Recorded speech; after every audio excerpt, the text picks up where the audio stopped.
So, ఈరోజు మనము శ్రీల ప్రభుపాదుల వారిచే వచించబడినటువంటి భగవద్గీత యథాతథంలో 16వ అధ్యాయం 11 మరియు 12 శ్లోకాలని చర్చించుకుంటున్నాం.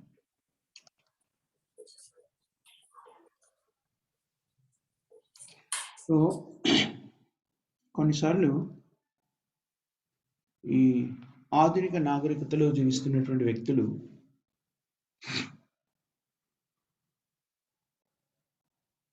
భగవంతునితో సంబంధం లేకుండా ఇంద్రియ తృప్తిని మాత్రమే జీవిత లక్ష్యంగా భావించి జీవిస్తూ ఉంటారు. ఆధునిక కాలం కానివ్వండి, పూర్వకాలం కానివ్వండి, భూత, భవిష్యత్, వర్తమాన కాలాలు ఈ 3 కాలాల్లో ఉండేటి ప్రకృతి నియమాలు సమానంగా ఉంటాయి. మానవ జీవిత గమ్యాన్ని సాగించడానికి నిర్దేశించిన ప్రకృతి నియమాల్లో తేడా ఏముండదు.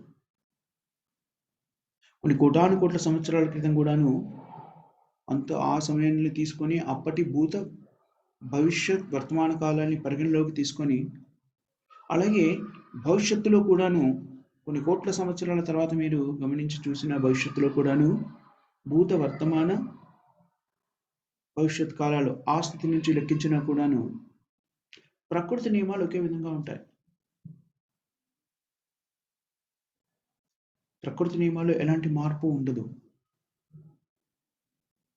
కొన్ని కోట్ల సంవత్సరాల క్రితం కూడాను సూర్యుడు పశ్చిమాన ఉదయాన్నే ఉదయిస్తూ ఉన్నాడు. ఇప్పుడు కూడా అలాగే ఉదయిస్తున్నాడు. ఇంకా భవిష్యత్తులో కూడా అలాగే ఉదయిస్తాడు. దాంట్లో మార్పు ఉండదు. కొన్ని కోట్ల సంవత్సరాల క్రితం కూడాను మానవుడు ఆహార, నిద్ర, భయం, ఐదుగుణాలు అనేటువంటి కార్యక్రమాల్లో నిమగ్నమైనాడు బద్ధ జీవితంలో. ఇప్పుడు కూడా అదే చేస్తున్నాడు. దాంట్లో కూడా ఏం మార్పు లేదు. కృష్ణుడు ఈ విషయాలన్నీ కూడాను 5000 సంవత్సరాల పైచిలుకు క్రితమే ఈ సంబోధన అంతా కూడా మనకి తెలియజేశాడు. సంభాషణ అంతా, భగవద్గీత అంతా కూడాను 5000 పైచిలుకు సంవత్సరాల క్రితమే చెప్పబడింది. కోట్ల సంవత్సరాల కింద జరిగినటువంటి సంఘటనలని, అప్పుడు జరుగుతున్న సంఘటనలు, భవిష్యత్తులో జరగబోయే సంఘటనలు, ప్రకృతి యొక్క సహజసిద్ధమైనటువంటి విధి విధానాలు అన్నిటినీ పరిగణలోకి తీసుకొని భగవద్గీత చెప్పబడింది. ఎందుకంటే మానవ జీవితంలో ఉన్నటువంటి క్లిష్టమైన ముఖ్యమైన సమస్య ఏమిటి అంటే జన్మ, మృత్యు, జరా, వ్యాధి. భౌతిక ప్రపంచంలో జీవాత్మలన్నీ అనుభవించేటువంటి పెద్ద క్లేశం ఏమిటంటే జన్మ, మృత్యు, జరా, వ్యాధి. అది అప్పుడు ఉంది. సత్యయుగ కాలంలో ఉంది, త్రేతాయుగ కాలంలో ఉంది, ద్వాపరయుగ కాలంలో ఉంది, కలియుగ కాలంలో ఉంది. మళ్ళీ రాబోయే సత్యయుగంలో మళ్ళీ ఇలాగే ఉంటుంది. ఇలాగా శాశ్వతంగా ఉండేటువంటి నియమాలు ఇవి.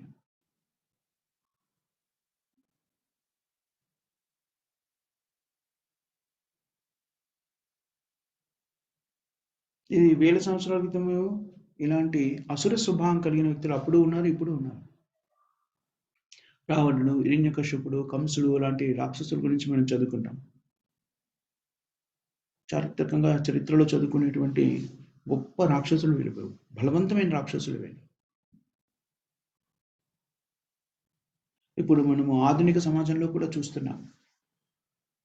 ఆధునిక సమాజంలో అసుర ప్రభావాన్ని కలిగి భగవంతునికి దూరంగా ఉండి జీవన విధానాన్ని కొనసాగిస్తున్నారు. ఇప్పుడు శాస్త్రవేత్తలు, జ్ఞానులు, నాగరికులు అని చెప్పుకుంటున్న వాళ్ళకి ఈ రాక్షస ప్రవృత్తిని కలిగిన పూర్వకాలంలో చారిత్రకంగా కనిపిస్తున్న వాళ్ళకి పెద్దగా తేడా ఏమి ఉండదు. వీళ్ళంతా కూడాను ఒకే రకమైన చైతన్యాన్ని కలిగి ఉన్నటువంటి వ్యక్తులు. శాస్త్ర అనే పదానికి సంస్కృతంలో అర్థం ఏంటంటే సర్వకాలాలకి, అన్ని కాలాలకి వర్తించేది శాస్త్రము, ప్రమాణము, ప్రామాణికమైనటువంటిది, శాశ్వతమైనటువంటి దాన్ని మారిపోతూ ఉండదు. శాస్త్రాన్ని ఒకసారి విశదీకరించి చెప్పిన తర్వాత అది అన్ని కాలాలకి కూడా వర్తిస్తుంది. ఈ కాలానికి ఒక శాస్త్రము, మళ్ళీ ఇంకా కొన్ని సంవత్సరాలు అయితే ఇది మారిపోతుంది, కొత్త శాస్త్రం ఏదో ఇవ్వాలని కాదు. శాస్త్రము అన్ని కాలాలకి ఉపయుక్తంగా ఉంటుంది, సమయంతో సంబంధం లేకుండా.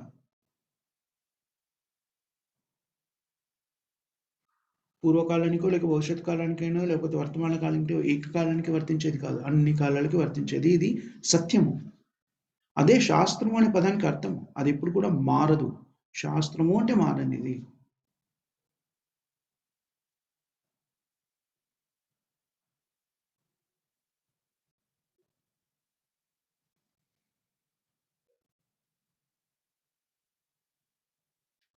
ఈ శ్లోకంలో కొన్ని పదాల్ని మనం చూసాం. అన్యాయేనార్థ సంచయాన్, అన్యాయేన అర్థ సంచయాన్, సంచయాన్. అన్యాయ నా అర్థ.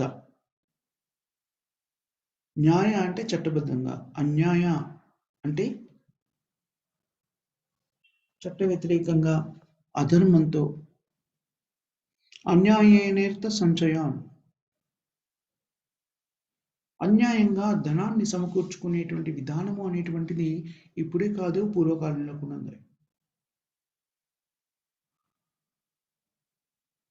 కొంత దాంట్లో కొద్దిగా తక్కువగా ఉండొచ్చు, ఇప్పుడు చాలా ప్రముఖంగా ఉండి ఉండవచ్చు. బ్లాక్ మార్కెట్ అంటాం చూడండి, చట్టవిరుద్ధంగా ధనాన్ని సంపాదించడం.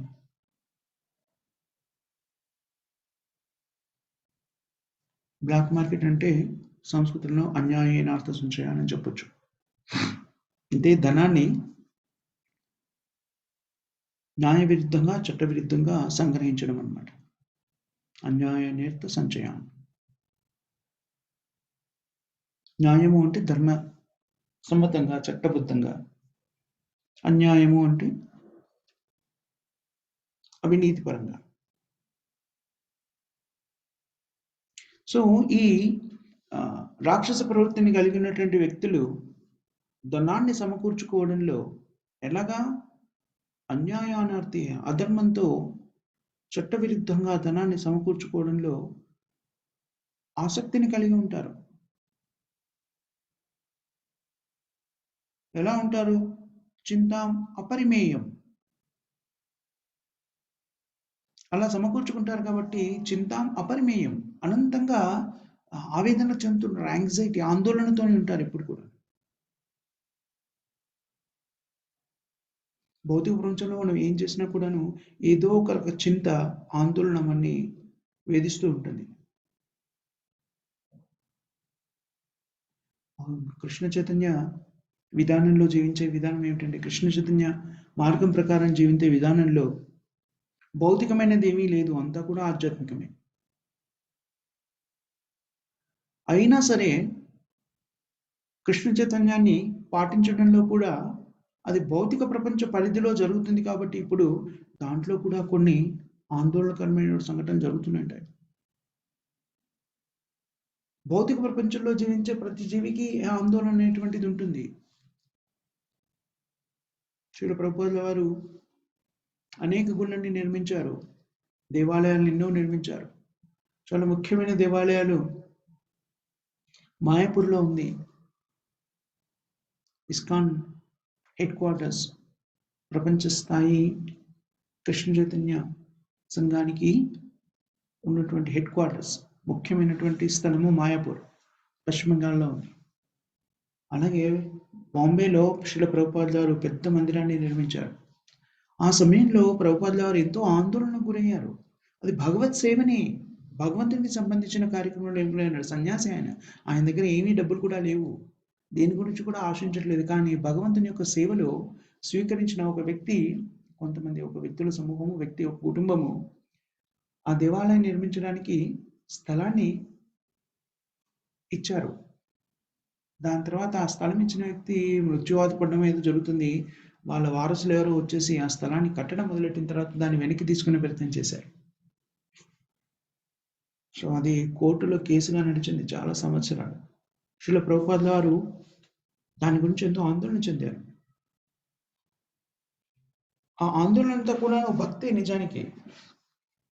ఎందుకనంటే భగవంతునికి సంబంధించిన కార్యక్రమంలో చెందుతున్న ఆందోళన కాబట్టి అది భగవంతుని భక్తి. కానీ ఆందోళన అనేటువంటిది మాత్రము భౌతిక ప్రపంచంలో మనం ఏ స్థితిలో ఉన్నా కూడా ఉంటుంది.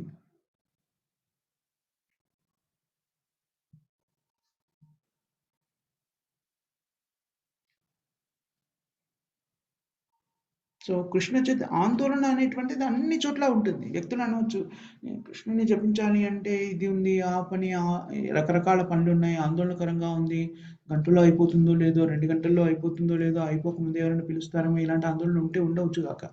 అప్పుడు కూడా నా ఆందోళన అంతా ఏమవుతుంది అంటే భక్తి అవుతుంది. ఎందుకంటే భగవంతునికి సంబంధించిన కార్యక్రమంలో మనము ఆందోళన చెందుతున్నాం కాబట్టి. కానీ ఆందోళన చెందడము అనేటువంటిది భౌతిక ప్రపంచంలో ఉన్నటువంటి ఒక లక్షణము. దాన్ని పారదోలలేము మనం.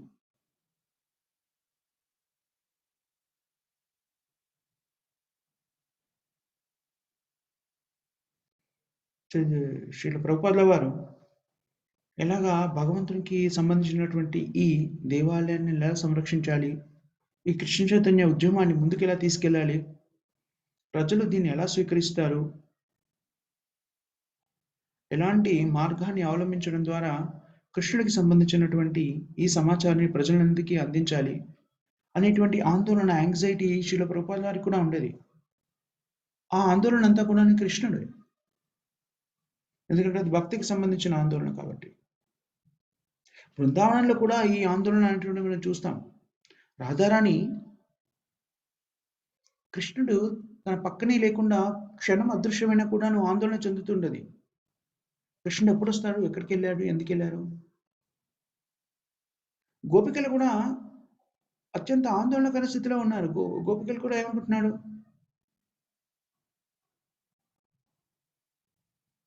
కృష్ణుడు గోవులను మేపడానికి అడవికి తీసుకెళ్ళినప్పుడు గోపికలందరూ కూడా ఆలోచిస్తున్నాడు, కృష్ణుడి యొక్క పాదాలు చాలా సున్నితమైనవి. మన హృదయాల మీద ఆయన పాదాన్ని పెట్టుకోవడానికి కూడా మనము సంశయిస్తాం. ఎందుకనంటే అతని పాదాలకు ఎక్కడైనా ఇబ్బంది కలుగుతుందేమో అని. కానీ ఇప్పుడు అడవిలో ఎన్నో రాళ్ళు రప్పల మధ్యల శ్రీకృష్ణుడు అలా గోవులను తోలుకొని వెళ్తున్నాడు. వాళ్ళు ఆలోచిస్తున్నారు, అయ్యో అక్కడ ఉన్నటువంటి రాళ్ళు రప్పలు, ఇతరత్ర ముళ్ళు అవేమైనా ఉంటే శ్రీకృష్ణుని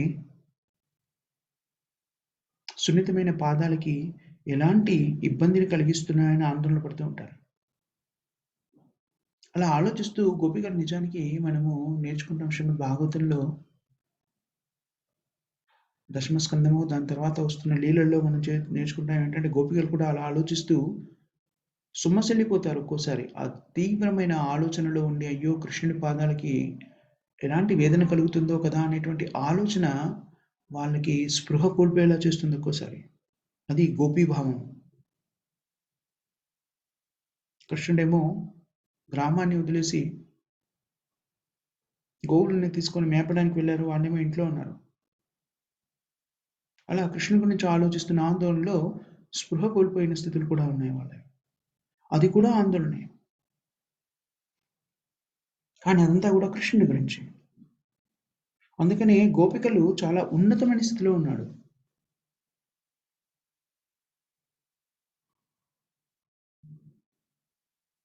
రమ్యకేచిత్ ఉపాసన వ్రజవధూ వర్గ వీర్య కల్పిత.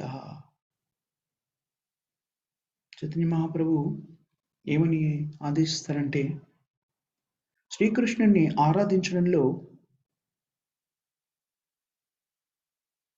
గోపికలు చూపినటువంటి విధి విధానం ఏదైతుందో అది చాలా ఉన్నతమైనటువంటి విధి విధానం.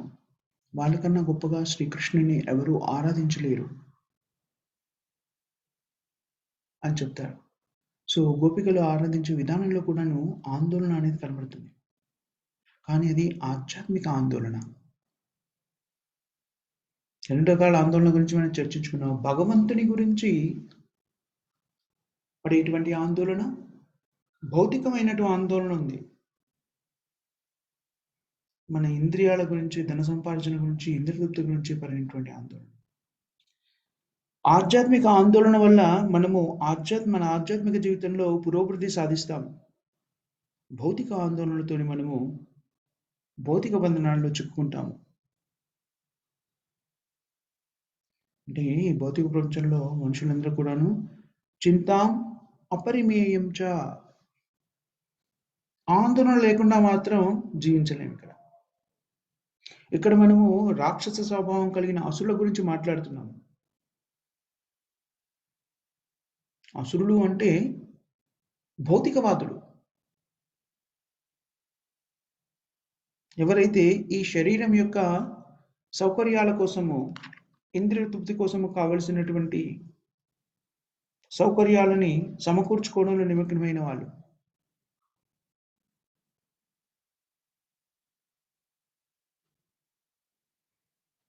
దాన్ని మెటీరియల్ యాంగ్జైటీ, భౌతికమైనటువంటి ఆందోళన అంటారు. అపరిమేయం, అనంతంగా ఉంటుంది అది. సామాన్య మనులకు కొన్ని రకాలైన ఆందోళనలు ఉంటాయి. కుటుంబాన్ని ఎలా పోషించాలి, కుటుంబ పోషణకు కావలసిన అర్థాన్ని అంటే ధనాన్ని ఎలా సమకూర్చుకోవాలి, అలాంటివి. కానీ అసుర స్వభావం కలిగినటువంటి రాక్షసులో ఈ ఆందోళన అనంతంగా ఉంటుందట. మనము దైనందిన జీవితంలో కూడా చూస్తూ ఉంటాం కదా, చాలా పెద్ద వ్యాపారవేత్తలు అయి ఉంటారు. పెద్ద పెద్ద ప్రాజెక్టులని వాళ్ళు నిర్మించేది, ప్రాజెక్టులని పూర్తి చేసే కార్యక్రమాలు అంటారు. వాటిని పూర్తి చేసే ప్రణాళికలు ఏవైతే ఉన్నాయో ఆ ప్రణాళికలను పూర్తి చేసే విధానంలో అనేక రకమైనటువంటి ఆందోళనలకు గురవుతుంటాయి. ఇది ఎలా చేయాలి, అది ఎలా చేయాలి, ఈ పరిశ్రమను ఇంకా ఎట్లా అభివృద్ధి చెందించాలి, ప్రపంచవ్యాప్తంగా ప్రసిద్ధిగాంచేలాగా ఎలా చేయాలి, ఇలాంటి అనేక రకమైనటువంటి ఆలోచనలు, ఆందోళన. ఇలాంటి ఆందోళనకి హద్దు పరిమితి అంటూ ఏమీ లేదు. చింతాం అపరిమేయం చ, అపరిమేయం అంటే ఈ చింత మూలంగా ఏం జరుగుతుందంటే, భౌతికమైన చింత ఏదైతే ఉందో దాని మూలంగా, అపరిమేయమైనటువంటి చింత మూలంగా భవిష్యత్తు ఏమిటో తెలియదు, భవిష్యత్తు జీవితం ఏంటో తెలీదు. ఏదైనా కొద్దిగా అవగాహన ఉంటే కూడా దాన్ని వాళ్ళు ఏంటది నమ్మరు దాటిని.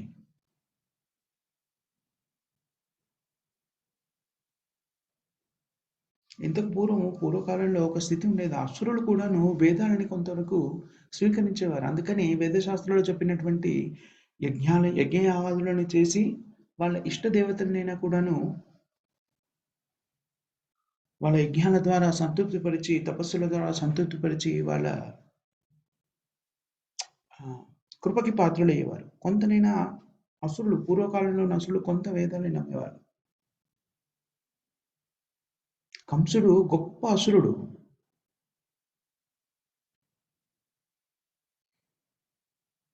తను కూడా భవిష్యత్తు జీవితం గురించి ఆలోచిస్తున్నాడు. ఎప్పుడు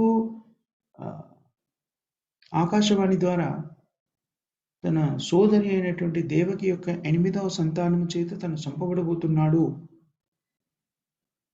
అని తెలుసుకొని దాన్ని నమ్మాడు. నమ్మి తన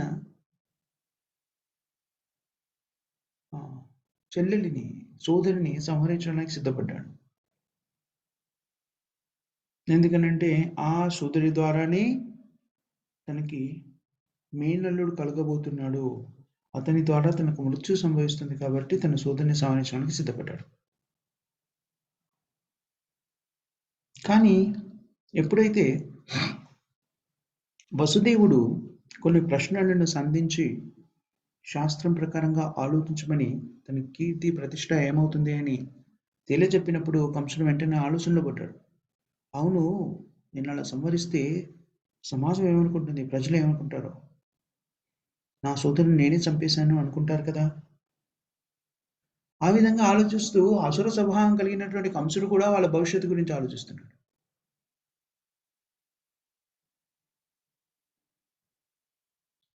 కానీ ఆధునిక నాగరిక సమాజంలో అసుర స్వభావం కలిగిన వాళ్ళు ఎలా తయారయ్యారు అంటే, వాళ్ళ భవిష్యత్తు జీవితం గురించి లెక్క చేయడం కూడా మానేశారు. దాని గురించి ఆలోచించడం కూడా ఆలోచించరు. అందుకని ప్రళయాంతం అంటే ప్రళయము సంభవించినప్పుడు, ఈ భౌతిక ప్రపంచము అంతమవుతున్నప్పుడు సదాతద్భావ భావిత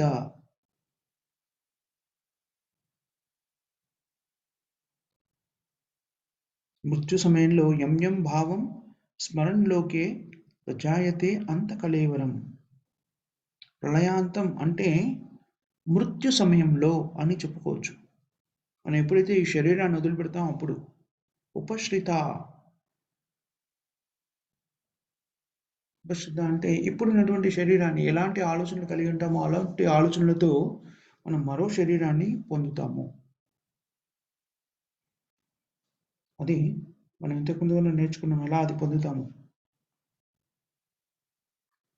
ప్రకృతి ప్రసాదిస్తుంది. కానీ దాంట్లో ప్రకృతి ప్రత్యేకంగా చేసింది ఏం లేదు. మన ఆలోచనల ప్రకారంగా మనకి ఏ శరీరం అయితే ప్రసాదించాలో ఆ శరీరాన్ని భగవత్ ఆదేశం ప్రకారంగా ప్రకృతి ప్రసాదిస్తుంది.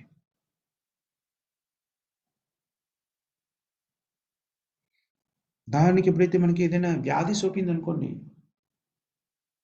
ప్రకృతి నియమం ప్రకారంగా ఆ వ్యాధికి సంబంధించినటువంటి వేదనని మనం అనుభవించి తీరాలి.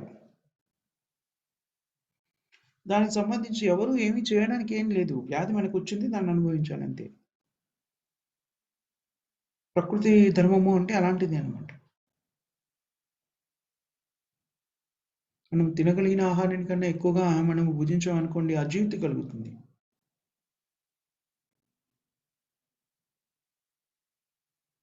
అది ప్రకృతి సహజము.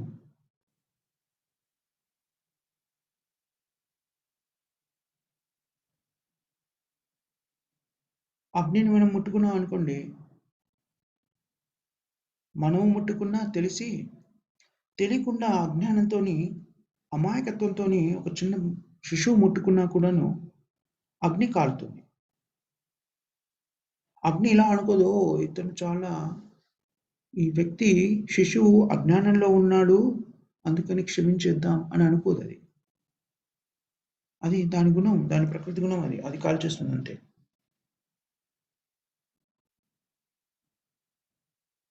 అలాగే మనం ఏ ఆలోచనలతోనైతే మనము మన జీవితాన్ని కొనసాగిస్తున్నామో, ఆ ఆలోచన మన జీవితంలో ప్రాముఖ్యతను వహించి ప్రామాణికంగా ఉంటుందో, అదే ఆలోచన మన అంత్యకాలంలో కూడా ఉంటుంది. అందువల్ల మనము ఈ శరీరాన్ని వదిలేసినప్పుడు ఏ ఆలోచనతో ఉన్నామో అలాంటి శరీరాన్ని మనం పొందుతాము. మనము భక్తియుక్త సేవలో నిమగ్నమయ్యి ప్రతిరోజు హరే కృష్ణ మహామంత్రాన్ని జపిస్తూ, భాగవతాన్ని చదువుతూ, భక్తి మార్గంలో స్థిరపడడానికి కారణం ఏమిటంటే ఈ అభ్యాసం ద్వారా మనము భగవంతుని ఆలోచనలో ప్రామాణికంగా, ఇతర పనులు కూడా ఉంటాయి భౌతిక జీవితంలో ఉన్నప్పుడు. కానీ భగవంతుని ఆలోచన, భగవంతుని గురించి ఆలోచిస్తూ, భగవంతుని కేంద్ర బిందువుగా చేసుకొని మన కార్యక్రమాలన్నీ నిర్వర్తిస్తూ ఉంటే, మన మృత్యు కాలంలో కూడా మనం భగవంతుని గురించి ఆలోచిస్తాము. భక్తునిలాగా మనం అలా ఆలోచిస్తూ జీవితాన్ని కొనసాగిస్తే, భక్తి మార్గంలోనే జీవితాన్ని కొనసాగిస్తూ ఉంటే మృత్యు ఏ సమయంలో అయినా రావచ్చు. ఎప్పుడొచ్చినా కూడాను మనం ప్రతిరోజు భగవంతుని గురించి ఆలోచిస్తుండే ప్రతి క్షణం అనన్యాశ్చింతయంతో మా ఏ జనా పరిభాసతి. అలాంటి స్థితిలో ఉంటే మనకి మృత్యు సమయంలో కూడా భగవంతుని గురించి ఆలోచిస్తున్నాము. తద్వారా భగవద్ధామాన్ని చేరుకుంటాము. మళ్ళీ భౌతిక జీవితం అనేది ఉండదు. కానీ అసుర స్వభావం కలిగిన వ్యక్తులు భౌతిక ఇంద్రియ గురించి ప్రతి క్షణము ఆలోచిస్తూ ఉంటే, దాన్ని ప్రామాణికంగా ఆలోచిస్తూ ఉంటే, దాన్ని అదే మృత్యు సమయంలో కూడా మన మనస్సులో ఉంటుంది. తద్వారా మనం ఈ భౌతిక బంధనాల్లో చిక్కుకుంటాం. అసురులాగా ఆలోచించడానికి బదులుగా ఈ ఇంద్రియాలను ఎలా సంతోషపరచాలని ఆలోచించడానికి బదులుగా మనం భక్తులలాగా ఆలోచిస్తే, భగవంతునికి ఎలా సేవ చేయాలి అని ఆలోచిస్తూ మనం జీవితాన్ని కొనసాగిస్తుంటే, భగవంతునికి ఎలా సేవ చేయాలి, ఏ విధంగా భగవంతుని ఇంకా ఆనందపరిచే ప్రయత్నం చేయాలనే ఆలోచనలతో ఉన్నామనుకోండి, మనం అంత్యకాలంలో అవే ఆలోచనలు మనం వెంటాడుతూ ఉంటాయి. ఆ ఆలోచనలతోనే మన శరీరాన్ని వదిలేస్తాము. దాని ప్రతిఫలాన్ని కూడా పొందుతాం. భగవంతునికి ఎలా సేవ చేయాలి అని ఆలోచించడం అనేటువంటిది జీవితం యొక్క పరిపక్వతకి, సంపూర్ణత్వానికి నిదర్శనం. ఎందుకని అలా భగవంతుని గురించి ప్రతిరోజు ఆలోచిస్తూ ఉంటే మృత్యు సమయంలో కూడా అదే ఆలోచన వస్తుంది. అంతే నారాయణ స్మృతి. అంతే నారాయణ స్మృతి అనేటువంటిది పరిపూర్ణత్వానికి, జీవితం యొక్క పరిపూర్ణత్వానికి నిదర్శనం. అంతే అంటే మృత్యు సమయంలో భగవంతుని స్మరిస్తున్నాం అనుకోండి, కృష్ణుని గురించి, కృష్ణుడి యొక్క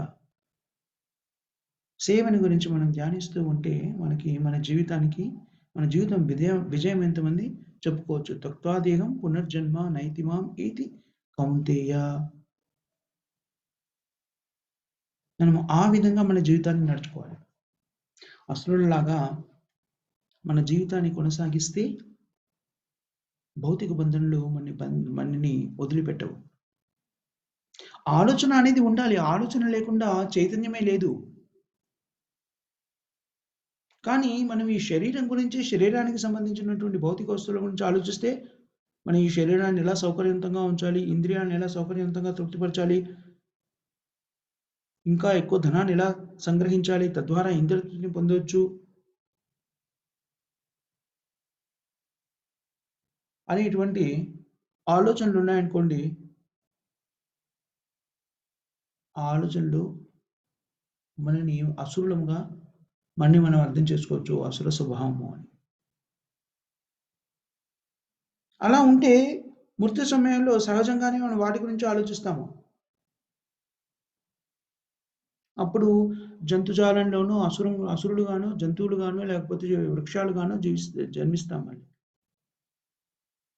ఎన్నో రకాలైనటువంటి భౌతిక జీవితాల గురించి మనం నేర్చుకున్న 84 లక్షల యోనులు.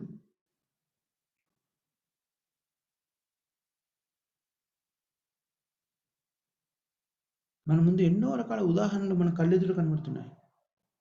ఒక వృక్షం యొక్క స్థితిని పొందితే అది నగ్నంగా అలాగా ఎండనక, వాననక నిలబడి ఉంటుంది చెట్టు. వృక్షం ఏవి వస్త్రాలు చుట్టుకోదు. అలాగా నగ్నంగా అలాగా నిలబడి ఉండడానికి దానికి ఎలాంటి లజ్జ కూడా ఉండదు. అలాగా భౌతిక ప్రపంచంలో ఇప్పుడు మనం వ్యక్తులుగా ఉన్నప్పుడు మన శరీరాన్ని సక్రమంగా కప్పుకొని నాగరికతతో జీవించకపోతే ఏం జరుగుతుందని చెప్తుంది శాస్త్రము? ఒక వృక్షంగా నగ్నంగా నిలబడేటువంటి కృపని ప్రకృతి ప్రసాదిస్తుంది. మన శరీరాన్ని ఏ భాగాన్ని బయటకు చూపించాలి, ఏ భాగాన్ని చూపించకూడదు అనేటువంటి ఇంగిత జ్ఞానము అందరికీ భగవంతుడు ఇస్తాడు. మీరు ఎప్పుడైనా గమనించి ఉంటే చాలా చిన్ని పొట్టి దుస్తులు ధరించిన యువతులను చూసినప్పుడు ఎక్కడైనా కూడా మీరు చూసారనుకోండి, వాళ్ళు అలాగా ధరించాం కదా అని ఉండలేరు. బట్ కిందికి లాక్కుంటూ ఉంటారు. చాలా సార్లు నేను గమనించాను. ఎందుకు లాక్కుంటున్నారు? ఎందుకంటే మానవ సహజ సిద్ధమైనటువంటి స్థితి ఏమిటి అంటే జాగ్రత్తగా శరీరాన్ని కప్పి ఉంచాల్సిన భాగాల్ని కప్పి ఉంచాలి. అలా ఏదో ఆధునికత పేరుతోని దాన్ని కప్పకుండా ఉంచినప్పటికిని సహజంగా మనుషుల్లో ఉండేటువంటి లక్షణము ఎందుకు మీరే కదా పొట్టి దుస్తులు వేసుకున్నారు. మళ్ళీ ఎందుకు కిందకి లాగుతున్నారు? అవి పొడుగైపోతాయి అలా అయితే. కానీ చాలా సార్లు మీరు గమనించండి.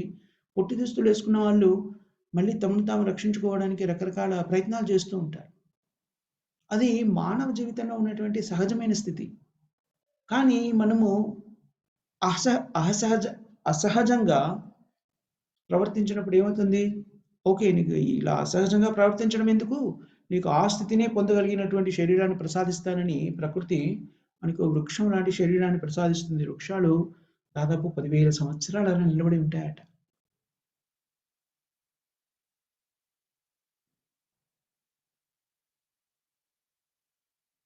ఈ వృక్షాలు 10,000 సంవత్సరాల నగ్నంగా నిలబడి ఉండడానికి కారణం ఏంటి? ఎక్కడి నుంచి వస్తుంది? ఇది ఆలోచించవలసిన విషయం. ఈ ప్రపంచమంతా కూడాను ఒకే రకమైన జీవితాలతో ఎందుకు నిండి లేదు? రకరకాల జీవితాలు ఎందుకున్నాయి? రకరకాల జీవితాలు, వృక్షాలున్నాయి, జంతువులున్నాయి, పక్షులున్నాయి, కీటకాలున్నాయి, క్రిములున్నాయి, మనుషులున్నారు. ఒకే రకమైన జీవాత్మలు ఎందుకు లేవు? అందరూ మనుషులే, అన్ని పశువులే, అన్నీ ఒకే రకమైన పశువులు, అన్ని పులులే, అన్ని సింహాలు ఎందుకు లేవు? ఎందుకు ఇలా రకరకాలైనటువంటి జీవితాలున్నాయి?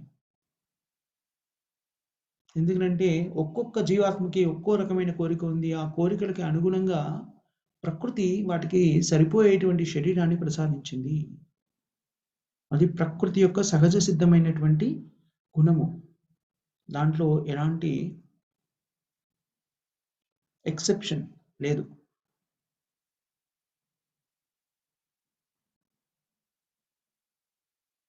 ప్రకృతి సహజ గుణము అంటే ఏంటంటే మనం ఇందాక అగ్ని గురించి చెప్పుకున్నాం కదా! ఎవరు ముట్టుకున్నా కూడా కాలుతుంది. అది దాని యొక్క గుణము. ప్రకృతి అంత దయార్థ హృదయం కలిగింది కాదు. అగ్ని ఉందనుకోండి, పసివాడు కదా పాపం, అజ్ఞానంతో ముట్టుకున్నని కాలకుండా ఉండదు, కాల్చేస్తుంది.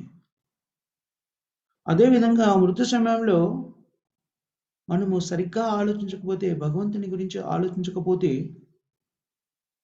దాని ప్రభావం మన మీద ఉంటుంది. అందుకని భగవంతుని గురించే ఆలోచించడం భక్తి మార్గంలో ఉన్నప్పుడు మాత్రమే అది సాధ్యమవుతుంది. అలా భగవంతుని గురించి ఆలోచించాలిగా మన జీవితాన్ని మనం మలుచుకోవాలి. అది మానవ జీవితం. మనం ఎలాంటి అభ్యాసాన్ని జీవితంలో కొనసాగించాలి అంటే, మృత్యు సమయంలో కృష్ణుని గురించి ఆలోచించే విధంగా మనము జీవితాన్ని ముందుకు సాగించాలి. అదే అభ్యాసము అంటారు.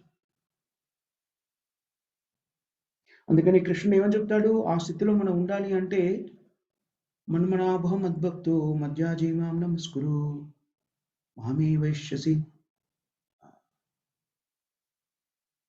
వైశ్యసి ప్రత్యంచే మామే వైశ్యసి అసంశయం. అసంశయం అంటే ఎలాంటి అనుమానము లేకుండా మీరు భగవద్ధామాన్ని చేరుకోవాలి అనుకుంటే, కృష్ణలోకము లేక గోలోక బృందావనము, వైకుంఠ లోకాలు వీటన్నింటి కూడాను చేరుకోవాలి అనుకుంటే అంత్యకాలంలో భగవంతుని స్మరించినప్పుడు మాత్రమే అది సాధ్యమవుతుంది. కుంట అంటే ఆందోళనతో కూడుకున్నటువంటి ప్రదేశం. వైకుంఠ విగత కుంట. విగత వైకుంఠ అంటే లేనటువంటిది. కుంట అంటే ఆందోళనతో. వైకుంఠ లోక అంటే ఆందోళన లేనటువంటి లోకము, ఆధ్యాత్మిక జగత్తు, ఆధ్యాత్మిక ప్రపంచము. ఆధ్యాత్మిక జగత్తు వైకుంఠం అయితే, భౌతిక జగత్తు కుంట. అన్ని రకాల ఆందోళనలు ఉంటాయి ఈ భౌతిక ప్రపంచంలో. వైకుంఠంలో ఈ ఆందోళనలు ఏవి ఉండవు. సంపూర్ణమైన స్వతంత్రత ఉంటుంది వైకుంఠ లోకాలలో. సచ్చిదానంద స్వరూపులుగా ఉంటాం మనం. సచ్చిదానందము అనేటువంటిది వైకుంఠం యొక్క స్థితి. కృష్ణుడి యొక్క శరీరం కూడాను సచ్చిదానంద విగ్రహం. కృష్ణుడి శరీరమే కాదు, అక్కడ ఉండేటువంటి జీవాత్మలన్నీ కూడాను అన్నీ కూడా ఆధ్యాత్మిక శరీరాన్ని కలిగి ఉంటాయి. ఆధ్యాత్మిక శరీరం అంటే సచ్చిదానంద విగ్రహ. సత్ అంటే శాశ్వతమైనది. ఎందుకంటే ఆధ్యాత్మిక శరీరం ఎప్పుడు కూడా నశించిపోదు. భౌతిక శరీరము నశించిపోతుంది. మనందరికీ కూడా ఇప్పుడు భౌతిక శరీరం ఉంది. ఏదో ఒక సమయంలో ఇది అంతరించిపోతుంది, తథ్యం. కానీ ఆధ్యాత్మిక ప్రపంచంలో ఆధ్యాత్మిక శరీరాన్ని మనం ఎప్పుడైతే పొందుతామో అది నశించిపోదు. అది శాశ్వతమైనది, శాశ్వతమైన జీవితం. చిత్ అంటే సంపూర్ణమైన పరిజ్ఞానం. ఈ భౌతిక శరీరంలో మనకి సంపూర్ణమైన పరిజ్ఞానం లేదు.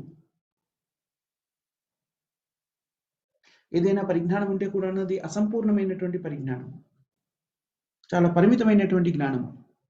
కానీ ఆధ్యాత్మిక జీవితంలో సంపూర్ణమైనటువంటి జ్ఞానం ఉంటుంది, సంపూర్ణమైనటువంటి ఆనందం ఉంటుంది. అది ఆధ్యాత్మిక జీవితము. ఈ భౌతిక జగత్తులో ఆనందం అనేటువంటిది లేదు. ఆనందము అంటే మనసుకి ఉల్లాసాన్ని కలిగించేది, ఉత్తేజభరితంగా ఉంచేది, శాశ్వతమైన ఆనందం, బ్లిస్, అనిర్వచనీయమైనటువంటి ఆనంద అనుభూతి. అలాంటి సంపూర్ణమైనటువంటి ఆనందాన్ని అనుభవించే స్థితి భౌతిక ప్రపంచంలో లేదు. ముందుగా మనం అందరం మరణించాలి. ఏదో రకమైన భౌతిక ప్రపంచంలో కొద్ది కాలానికి ఆనందాన్ని కనబడేందుకు రకరకాల ప్రయోగాత్మకాలు మనం చేస్తుంటాము. దానికోసం ఒక పెద్ద పరిశ్రమే ఉంది, ఎంటర్టైన్మెంట్ ఇండస్ట్రీ. ఆనందాన్ని కలిగించడానికి ఏర్పరచబడిన పరిశ్రమలు. కానీ విషయం ఏమిటంటే మనమందరము ఈ శరీరాన్ని వదిలేయాలి, చనిపోతాం మనందరం కూడా.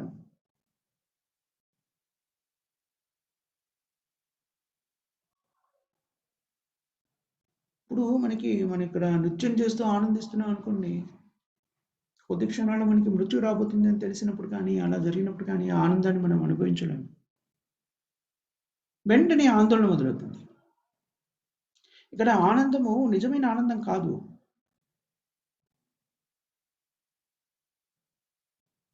ఎందుకని అంటే, ఈ భౌతికమైనటువంటి ఈ శరీరం ఏదైతే ఉందో, రకరకాల క్లేశాలకి మూలాధారమై ఉన్నది.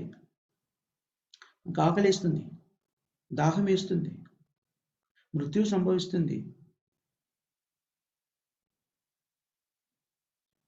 ఇతర వ్యక్తులతోని ఆందోళన కలుగుతూ ఉంటుంది రకరకాల స్థితుల్లో. శత్రువులు, మిత్రులు ఇలా ఉంటారు. ఇలా రకరకాలైనటువంటి విషయాలతోని అనేకమైనటువంటి ఆందోళనలు భౌతిక ప్రపంచంలో ఉంటాయి. మీరు జాగ్రత్తగా గమనించినట్టయితే, శాస్త్రాన్ని అవగతం చేసుకుంటే, ఈ శరీరము ఎందుకని ఇవ్వబడింది అంటే, కష్టాలను భరించడానికే ఇవ్వబడింది. ఇంకా ఆనందం అనేది ఎక్కడి నుంచి వస్తుంది? శరీరం ఇచ్చిందే కష్టాలు భరించడానికి. అందుకని ఆనందం అనేటువంటిది భౌతిక ప్రపంచంలో లేదు. సంపూర్ణమైన పరిజ్ఞానం కూడా లేదు ఇక్కడ. శాశ్వతత్వం కూడా లేదు ఇక్కడ. అందుకనే దీన్ని భౌతికము అన్నారు. దీనికి సంపూర్ణమైన వ్యతిరేకమైనది ఆధ్యాత్మికమైనటువంటి జీవితం. పూర్తిగా వ్యతిరేకమైంది. ఆధ్యాత్మిక జీవితము శాశ్వతమైనది, అక్కడ మృత్యువే లేదు.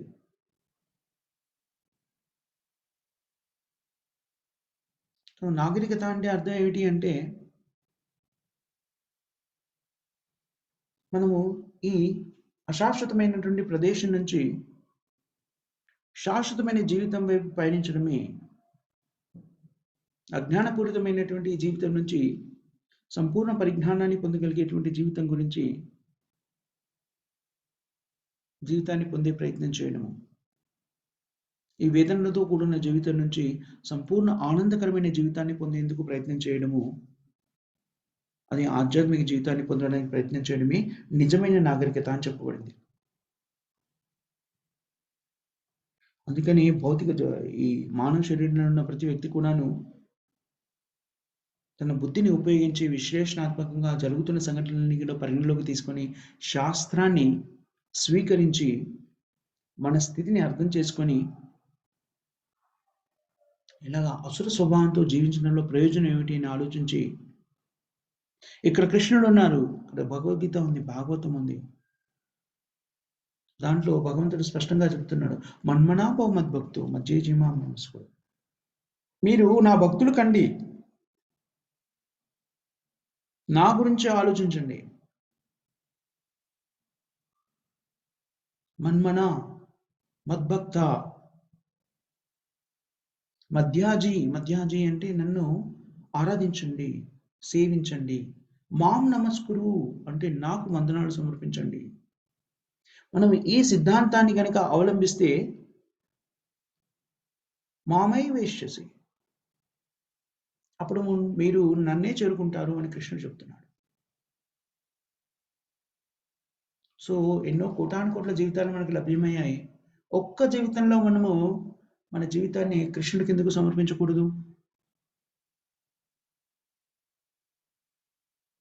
ఈ శరీరానికి సంబంధించినటువంటి సౌకర్యాలన్నీ కూడాను తగ్గించుకొని త్యజించి ఈ ఒక్క జీవితాన్ని కృష్ణుడికి సమర్పిస్తే చాలు, మళ్ళీ మనం ఈ భౌతిక ప్రపంచంలోకి రావాల్సిన అవసరం ఉండదు. ఈ శరీరానికి సంబంధించిన తృప్తులని వదులుకోవడము అంటే ముఖ్యమైనది మైథున తృప్తిని నియంత్రించి వదిలిపెట్టడం. గృహస్థాశ్రమంలో ఉన్నప్పుడు కూడా మైథున తృప్తిని సంతానోత్పత్తికి మాత్రమే వినియోగించడం. అలా కాకుండా మనము ప్రస్తుత సమాజంలో నాగరికత పేరుతో జీవిస్తున్నటువంటి వ్యక్తులందరూ కూడాను ఎలాంటి జీవితాన్ని గడుపుతున్నారు? పశు జీవితాన్ని గడుపుతున్నారు. కుక్కల వలె, పిల్లుల వలె జీవితాన్ని గడుపుతున్నాడు. కానీ మనము శాస్త్రంలో చెప్పిన విధానంగా ఇంద్రియ నియంత్రణను పాటించి జీవితాన్ని కొనసాగిస్తే భగవద్ధామాన్ని చేరుకుంటాం. మన సమస్యలన్నీ, జీవితంలో మనం సమస్యలుగా పరిగణిస్తున్నవన్నీ క్షణంలో తీరిపోతాయి. ఇది బుద్ధిమంతుల యొక్క, కొంచెం పరిజ్ఞానం ఉన్న బుద్ధిమంతుల లక్షణం కాదా? వీటిని నియంత్రించుకొని ఈ జీవితం నుంచి బయటపడాలని అనుకోవడము బుద్ధిమంతుల లక్షణం కాదా? ఇలాంటి జంతు పశు సమాన జీవితాన్ని గడపాల్సిన అవసరం ఏముంది?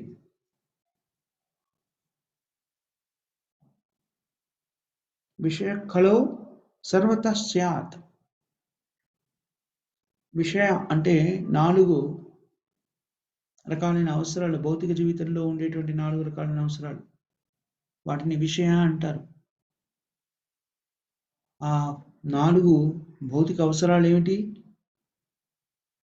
ఎప్పటిదాకా అయితే మనకి భౌతిక శరీరం ఉంది అప్పటిదాకా మనం భుజించాలి. మనం ఆకలితో అలమటిస్తూ జీవించలేము, అది సాధ్యం కాదు. అలాగే ఈ భౌతిక శరీరం ఉన్నాళ్ళు మనము దీనికి విశ్రాంతిని ఇవ్వాలి, సమయాన్ని బట్టి విశ్రాంతి ఇవ్వాలంటే నిద్ర. అదేవిధంగా మన ఇంద్రియాలను కూడా సంతృప్తిపరుస్తూ ఉండాలి, అలాగే మనల్ని మనం రక్షించుకుంటూ ఉండాలి. ఇవన్నీ కూడా విషయ అంటారు. విషయాలోలుడు అంటే ఈ 4 ప్రక్రియలో నిమగ్నం. శాస్త్రం ఏం చెబుతుంది? విషయాకలో సర్వతా స్యాత్. ఏ జీవితంలో ఉన్నా సరే ఈ 4 అవసరాలను తీర్చుకోవడానికి కావలసినటువంటి పరిస్థితుల్ని భగవంతుడు కల్పిస్తున్నాడు. పక్షులు చూడండి, పక్షులు కూడా ఈ 4 చేస్తున్నాయి. ఈగలు, దోమలు, అవి కూడా ఈ 4 పని చేస్తున్నాయి. ఇంకా నిజానికి వాటి శరీరాన్ని పోషించుకోవడం ఎలాగా అనేటువంటి ఆందోళన తక్కువగా ఉంటుంది.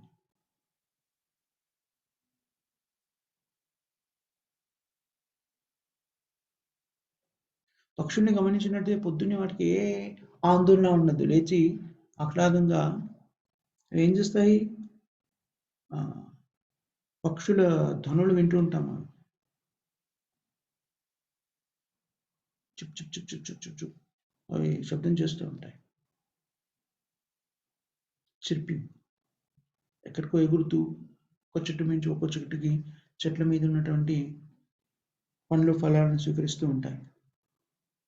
చిన్న ఫలం ఒకటి దొరికింది అనుకోండి, పక్షికి ఆ రోజు గడిచిపోతుంది. దాన్ని అది స్వీకరిస్తుంది, నిద్రిస్తుంది. ఏ చెట్టు మీద ఏ చెట్టు కొమ్మ చివరనో వాలిపోయిన నిద్ర కూడా పుచ్చేసుకుంటుంది.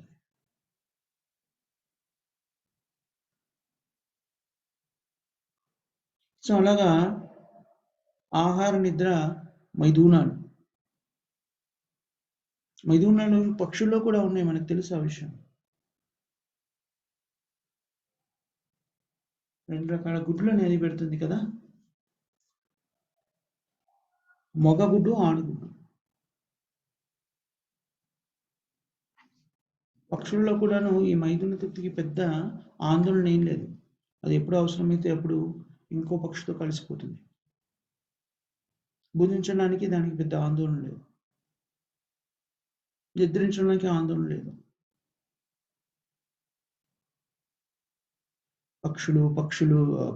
పశువులు, పక్షులు అన్నిటి కూడాను వాటిని అవి ఎలా సంరక్షించుకోవాలో వాటికి తెలుసు. ఒక పక్షి భూమి మీద ఉన్నటువంటి గింజల్లో ఏరుకుంటుంది అనుకోండి, ఏదైనా కొద్దిగా ప్రమాదం ఉంది అని అనిపించగానే టక్కన ఎగిరిపోతుంది. అది వాటిని సంరక్షించుకునే విధానం. అందుకని శాస్త్రం ఏం చెబుతుందంటే ఈ 4 విధానాలు ఏవైతే ఉన్నాయో, భౌతికమైనటువంటి ఆహార, నిద్ర, భయం, ఐదూర్ణాన్ని పొందేటువంటి విషయంలో అన్ని జీవరాశులు అత్యంత అల్పంగా పరిగణించబడేటువంటి చీమ నుంచి బ్రహ్మ వరకు అందరికీ కూడాను వీటికి కావలసిన సదుపాయాలన్నీ కూడా ఒదగబడ్డాయి.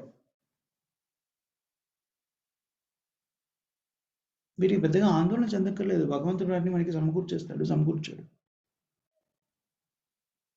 ఉదాహరణకు చూడండి, వ్యక్తులు ఎప్పుడైనా జైల్లో పెట్టారనుకోండి, అక్కడ కూడా వాళ్ళకి భోజనం అది ఇవ్వబడుతుంది. ప్రభుత్వం వాళ్ళకి కావలసినటువంటి అలాగే సౌకర్యవంతంగా కాకపోయినా వాళ్ళని జీవించడానికి కావలసిన సదుపాయాలు ఇవ్వబడ్డాయి. ఆహారం ఇస్తారు అక్కడ, నిద్రపోవడానికి ఉంటుంది, ఒక గది ఉంటుంది కదా! దాంట్లో నిద్రపోతారు. సో, ఈ భౌతికమైనటువంటి ఈ ప్రాథమికమైనటువంటి సౌకర్యాలు ఇక్కడ జైల్‌లో ప్రభుత్వమే ఇచ్చినప్పుడు, వీటి గురించి భగవంతుడు మనని ఇక్కడికి పంపించినప్పుడు వాటి గురించి ఆలోచించడా? దాని గురించి మనము పెద్దగా ఆందోళన చెందవలసిన పని లేదు.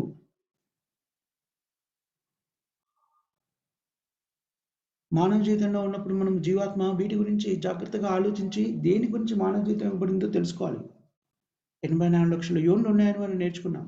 దాంట్లో మానవ జీవితంలో ఉన్నటువంటి జీవాత్మకి ప్రత్యేకమైనటువంటి పరిజ్ఞానం ఇవ్వబడింది. మానవ జీవితంలో 4,00,000 రకాల చైతన్యం కలిగినటువంటి వాళ్ళున్నారు.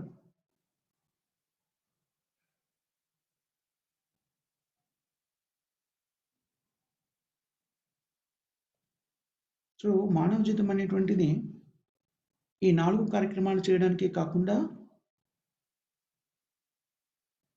ఇంకా దేనికో అధికమైనటువంటి పరిజ్ఞానం ఇవ్వబడింది. ఆ అధిక పరిజ్ఞానం ఎందుకును అంటే, ఆత్మ సాక్షాత్కార జ్ఞానాన్ని పొందడానికి ఇవ్వబడింది. జన్మ, మృత్యు, జరా, వ్యాధి నుంచి బయటపడడానికి చేయవలసిన కార్యక్రమాల గురించి ఆలోచించడానికి మానవ శరీరం ఇవ్వబడింది. రూపగోస్వామి ఎప్పుడైతే తను పదవీ విరమణ చేయాలనుకుంటాడో, దాంట్లో 50% తను సంపాదించిన దాంట్లో కృష్ణ భగవానుడికి సమర్పించేస్తాడు. కృష్ణుడి సేవలో వినియోగిస్తాడు. చాలా ధనికుడైన వ్యక్తి రూపగోస్వామి. పదవీ విరమణ తర్వాత ఒక పడవ నిండా అతను బంగారు నాణేలని, పడవ నిండా పెద్ద పడవ నిండా బంగారు నాణేలు. ఆలోచించండి, ఎంత గొప్ప ధనం అది, ఎంత ధనం ఉంటే అది, ఎంత ధనికుడైతే అంత ధనాన్ని సమకూర్చుకున్నాడు. మనం ఈ ప్రస్తుత కాలంలో మనము బంగారు నాణేలను చూడడమే అరుదుగా సంభవిస్తుంది. ఎప్పుడైనా చూస్తే కూడా చాలా ఖరీదైనది. అవన్నీ కూడా ఆల్మోస్ట్ నశించిపోతున్నాయి ఇప్పుడు. అన్నీ కూడాను పేపర్ల మీద బంగారము పేరుతో కూడా పేపర్ల మీద కొనడమే జరుగుతుంది.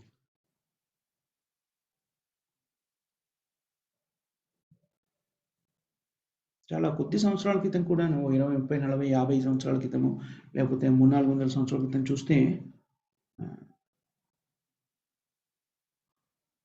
బంగారు నాణేల్ని 400, 500 సంవత్సరాల క్రితం చూస్తే బంగారు నాణేల్ని వాళ్ళు ధనంగా ఉపయోగించేవాళ్ళు.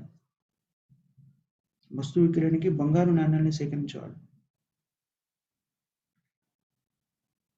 చింతామణి చింతం అపరిమేయం చ. సో, మనకి ఏదైతే ఈ చింత ఉందో, చింత అనేటువంటిది సహజము భౌతిక ప్రపంచంలో, కానీ ఆ చింతని కృష్ణ చింతనగా మార్చాలి. సతతం కీర్తయంతో మాం యతంతశ్చ దృఢవ్రత. ఎప్పుడైతే మనము ఎప్పుడు కూడాను మన జీవితాన్ని భగవంతుని గుణగణాల్ని స్మరించడంలో నిమగ్నం చేసుకుంటామో, ఆ విధంగా మన జీవితాన్ని బిజీగా ఉంచుకుంటామో, భగవన్నామాన్ని స్మరించడంలో మన జీవితాన్ని నియుక్తం చేస్తామో, మన చింత అంతా కూడాను భగవంతుని వైపు దారి మళ్లింపబడింది కాబట్టి అదంతా ఆధ్యాత్మికమవుతుంది, భక్తిగా మారుతుంది. చింత అనేది ఎప్పుడూ ఉంటుంది.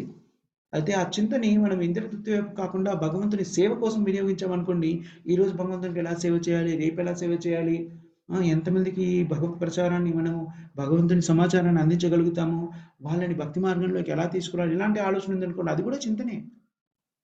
చింత లేకుండా ఉండలేము. కానీ అదంతా కూడా ఏమవుతుంది, భక్తి అవుతుంది. మన మనస్సుని ఆలోచించకుండా ఉంచలేము. ప్రతి క్షణము అది ఆలోచిస్తూనే ఉంటుంది. అయితే భౌతిక జీవితం గురించి ఆలోచించాలి, లేకపోతే ఆధ్యాత్మిక జీవితం గురించి ఆలోచించాలి. మాయాదేవి ఒడిలోనే ఉండాలి ప్రతి క్షణము, లేకపోతే కృష్ణుడి ఒడిలోనే ఉండాలి. కృష్ణ చైతన్యము అంటే భౌతిక జీవితం గురించి ఆలోచించకుండా కృష్ణుడి సేవ గురించి ఆలోచించడం, కృష్ణుడి గురించి ఆలోచించడం. కానీ చింతన ఆపడము, లేకపోతే ఏ ఆలోచన లేకుండా జీవించడం అనేది సాధ్యం కాదు. మనం ఆలోచించకుండా ఒక క్షణం కూడా జీవించలేము. అందుకని మనం చేయవలసింది ఏంటంటే, భౌతికమైన ఆలోచనలు చేయకుండా ఆధ్యాత్మికంగా కృష్ణుని గురించి ఆలోచించడము అనేటువంటి అభ్యాసం చేయాలి. అది కృష్ణ చైతన్య మార్గం. అందుకే కృష్ణుడు ఏమని చెప్తున్నాడు, మన్మనా భగవద్భక్తు మజ్జాజీమాం నమస్కురు. మీరు ఎప్పుడు కూడా ప్రతి క్షణం కూడా కృష్ణుని గురించి ఆలోచిస్తే సహజంగానే మనము కృష్ణ భక్తులుగా మారుతాం. మన్మనా భవ మద్భక్త. మధ్యాజీ. ఎప్పుడైతే మనం కృష్ణ భక్తులుగా మారుతామో భగవంతుని మనము కృష్ణుని ఆరాధిస్తాం. నిజంగా కృష్ణుని ఆరాధించడం మొదలెడితే భగవంతుని ఈ వందనాలు కూడా సమర్పిస్తూ ఉంటాం ఆరాధనలో. అందుకని కృష్ణుడు మనకి 4 విధాలని చెప్తున్నాడు. 18వ అధ్యాయంలో మళ్ళీ నేర్చుకుంటాం ఈ శ్లోకం గురించి. 65వ శ్లోకం అనుకుంటాను. మన్మనాభవ మద్భక్తో మధ్యాజీమాం నమస్కురు. దానివల్ల ప్రయోజనం ఏమిటి? మామే వైశ్యసి. ఇది ఆచరించడం వల్ల వ్యక్తులు భగవద్ధామాన్ని చేరుకుంటాడు. దీనికి పెద్దగా ఎంఏలు, పిహెచ్డీలు, పోస్ట్ గ్రాడ్యుయేషన్లు, డాక్టరేట్ డిగ్రీలు ఏం అక్కర్లేదు. కేవలం మీరు అంగీకరించాలి. మీరు ఏ స్థితిలో ఉన్నా పర్వాలేదు. అవును, నేను కృష్ణుడి గురించి ఆలోచిస్తాను, భగవన్నామాన్ని స్మరిస్తాను, హరే కృష్ణ కృష్ణ కృష్ణ హరే హరే, హరే రామ రామ రామ హరే హరే. దీనికి నువ్వు అంగీకరించి పాటిస్తే చాలు, అంతే, ఇంకేం లేదు. మెల్లమెల్లగా మీరు భక్తులుగా మారిపోతారు. మెల్లమెల్లగా భగవంతుని ఆరాధించడం మొదలెడతారు. మెల్లమెల్లగా భగవంతుని స్మరించడం మొదలెడతారు.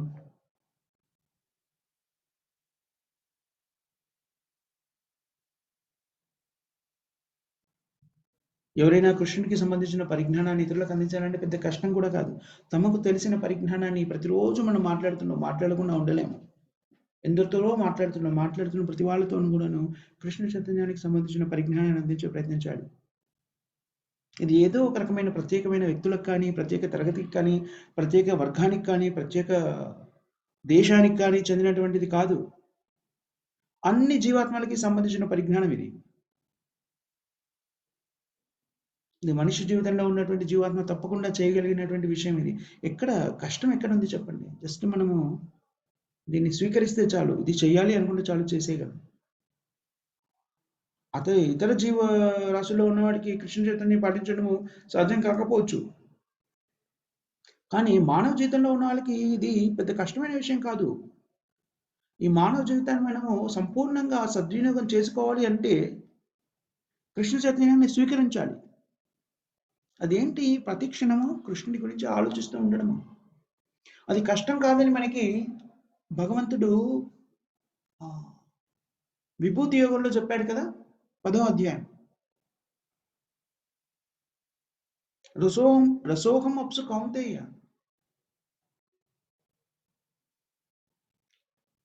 శశి సూర్యయ. సూర్యుడిలోని కాంతి, చంద్రుడిలోని వెలుతురు, చల్లదనము, నీటిలోని రుచి అన్నీ కూడా కృష్ణుడే. కాబట్టి మనం ఏ పని చేస్తున్నాం, మంచినీళ్ళు తాగుతున్నప్పుడు కూడా కృష్ణుని స్మరించవచ్చు. దీంట్లో రుచి భగవంతుడు.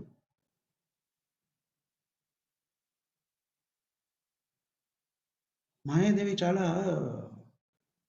బలీయమైంది. అందుకని మనం ఎప్పుడు కూడాను కృష్ణ భక్తుల సాంగత్యంలో ఉండాలి. ఒంటరిగా ఉన్నామంటే మాయాదేవి ఏం చేస్తుంది? ధనం గురించి లేకపోతే స్త్రీల గురించి ఆలోచించేలా చేస్తుంది.